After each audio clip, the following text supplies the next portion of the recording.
Baik, kita lanjutkan materi kita. Pertemuan kali ini kita akan membahas masalah transformasi linear. Transformasi linear dari ruang dimensi N ke ruang dimensi M. Jika suatu fungsi f dengan R atau ruang dimensi N sebagai domain dan ruang dimensi M sebagai kodomain, M dan N mungkin sama, sehingga dapat dinyatakan bahwa fungsi f memetakan R ruang dimensi N ke ruang dimensi M dengan notasi fungsi ruang dimensi N menuju ruang dimensi F. Terlihat pada diagram pennya. Jadi ruang dimensi N menuju ruang dimensi F. Nah, proses ini merupakan proses transformasi linearnya.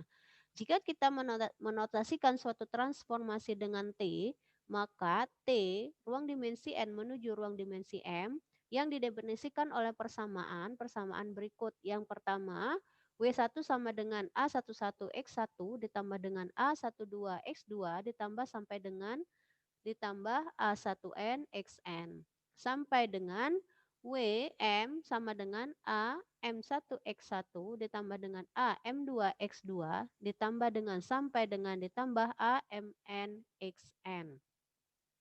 Dalam notasi matriks, bentuknya dibuat jadi seperti ini. Jadi bentuk matriks kolom, kemudian matriks M kali N, kemudian dikali dengan matriks kolom atau matriks N 1 kali N. Jadi W sama dengan AX. Semuanya adalah bentuk matriks. Pengertian transformasi linear secara umum.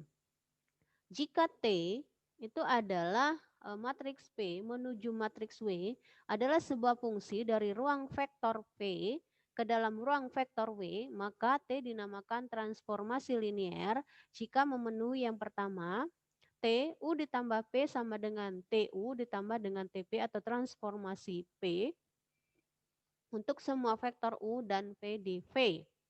Kemudian transformasi KU itu sama dengan K dikali dengan transformasi U untuk semua vektor U di dalam P dan semua skalar K.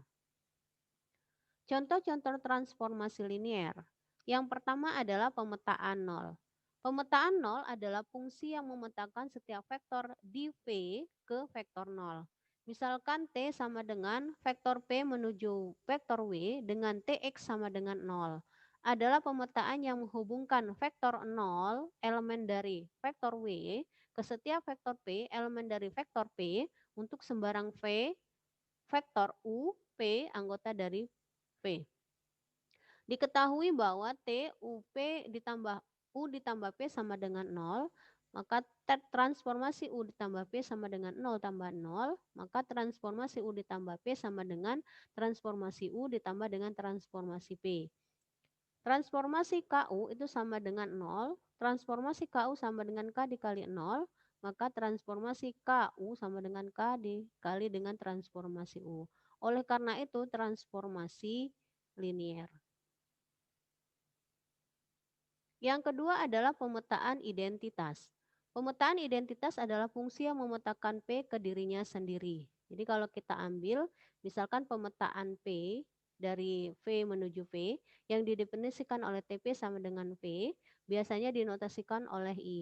Perhatikan pemetaan identitas I, P menuju P dengan Tx, Y sama dengan X, Y yang memetakan tiap P ke dirinya sendiri, maka untuk sembarang vektor U, P anggota dari V, kita mempunyai I U ditambah P sama dengan U tambah P sama dengan I dikali dengan U ditambah dengan U kali P.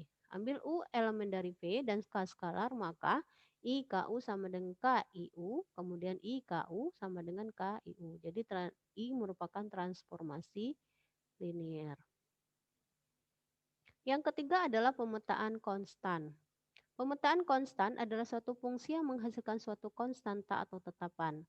Pemetaan transformasi P P menuju W yang didefinisikan oleh transformasi U sama dengan C, dengan U elemen P dan C adalah suatu konstanta, karena suatu konstanta tidak bisa menjadi suatu vektor, maka pemetaan konstan bukan merupakan transformasi linier.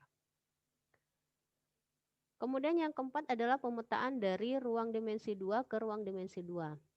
Misalkan transformasinya adalah ruang dimensi 2 menuju ruang dimensi 2 adalah fungsi yang didefinisikan oleh TP sama dengan 2x, y dengan P sama dengan x, y di ruang dimensi 2. Buktinya kita lihat transformasi ruang dimensi 2 menuju ruang dimensi 2, TP sama dengan 2x, y, misalkan U sama dengan x1, y1 dan P sama dengan x2, y2.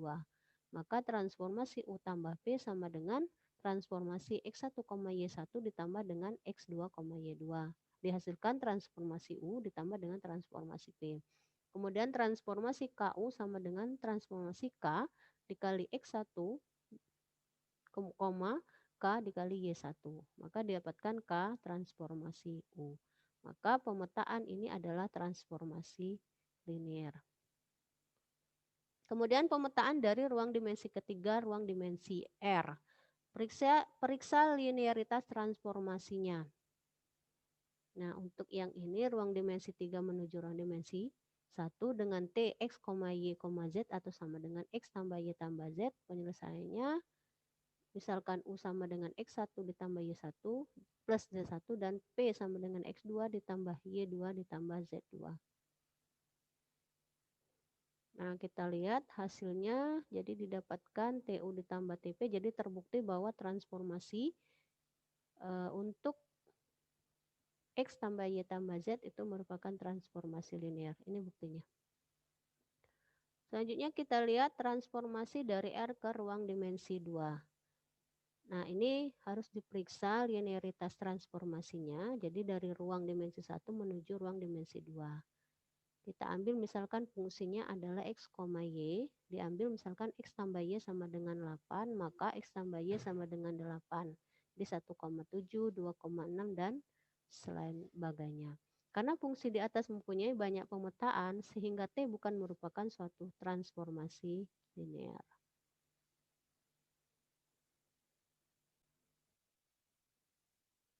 Selanjutnya, ada beberapa sifat yang berlaku pada transformasi linear.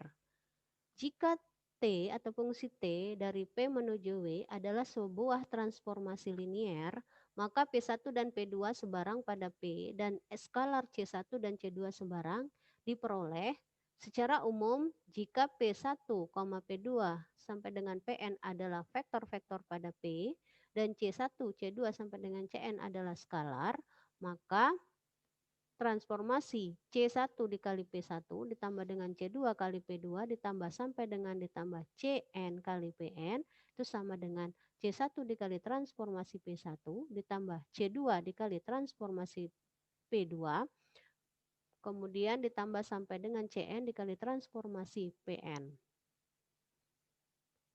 Teoremanya yang berlaku pada transformasi linier jika fungsi T menuju P menuju W adalah suatu transformasi linier, maka transformasi 0 sama dengan 0, transformasi negatif P itu sama dengan negatif transformasi P untuk semua P pada V, kemudian transformasi P dikurang W sama dengan transformasi P dikurang transformasi W untuk semua V dan W pada V. Nah, bukti ini menunjukkan bahwa transformasi atau T menuju W itu adalah P menuju W adalah sebuah linear, transformasi linear.